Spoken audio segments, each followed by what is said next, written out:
নমস্কাৰ সকলোকে আৰু শুভ দুপৰীয়া বুলি ক'ব লাগিব। এতিয়া দুপৰীয়া হ'লগৈ 12টা বাজিলে।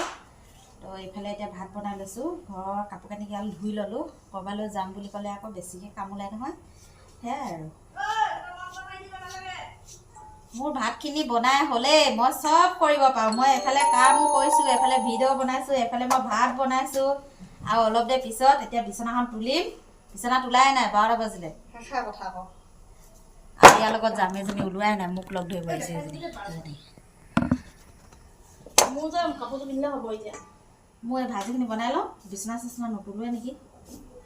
দুয়োজনী ওলাই মেলি এতিয়া গৈ আছোঁ দেই। এয়া দেখিছে নহয়, ঘৰৰ কামবোৰ সকলোবোৰ কৰি থৈ আহিব লগা হয়। তাইও ভাত চাত বনাই মেলি আহিছে, ময়ো ঘৰৰ কামবোৰ কৰি থৈ আহিলোঁ। তাৰপিছত আহিছোঁ বিশাললৈ বুলি। প্ৰথমতে সোমালোঁ নিজৰ কাপোৰ কানিখিনি চাওঁ বুলি। এইফালে চাওকচোন, ইমান ধুনীয়া ধুনীয়া কুৰ্তি আৰু ফ্ৰকবিলাক দেখি মানে কি লওঁ কি নলওঁ হৈ গৈছোঁ দেই। মনতে এটা আশা বান্ধি আজি 2 বছৰ দিনে ফেচবুকত কাম কৰি আহিছোঁ। কেতিয়াবা ভিডিঅ'বোৰ কৰি থওঁ, আপলোড দিবলৈ সময় নহয় আৰু প্ৰায় ৰাতিয়ে কৰা হয় মোৰ কামবোৰ। ৰাতিয়ে দিনে কষ্ট কৰি পোৱা পইচাৰে প্ৰথম দিনাখনে মই এনেকৈ বজাৰ কৰিবলৈ পালে যে কিমান সুখী হৈছোঁ মই নিজে ভাবিব পৰা নাই দেই। এয়া দেখাইছোঁ অকণমান, কিন্তু ইমান দাম নহয়। মোৰ মানে ইমান দাম দি পিন্ধিবলৈ মানে সামৰ্থ্য নাই দেই। এই ফ্ৰকটোৰ দাম 700 টকা। মই পিন্ধিলে বাৰু এইটো 300 টকামান দি পিন্ধিছে বুলিহে ক'ব দেই।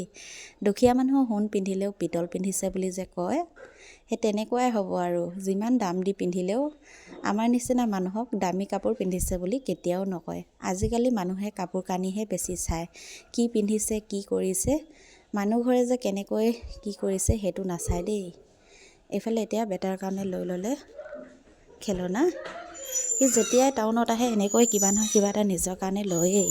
তাৰপিছত এইফালে পুতলাবোৰ চাই আছোঁ। মোক কৈছে এটা লৈ লোৱা বুলি। লৈনো কি কৰিম, আমাৰ ঘৰটো যিহে ধূলি, একেদিনাই অৱস্থা বেয়া হৈ থাকিব। আৰু এইফালে লৈ লোৱা হৈ গ'ল। তাৰপিছত এতিয়া বিলটো কৰি লওঁগৈ। এনেকৈ গোটেই দিনটো পাৰ কৰিলোঁ দেই।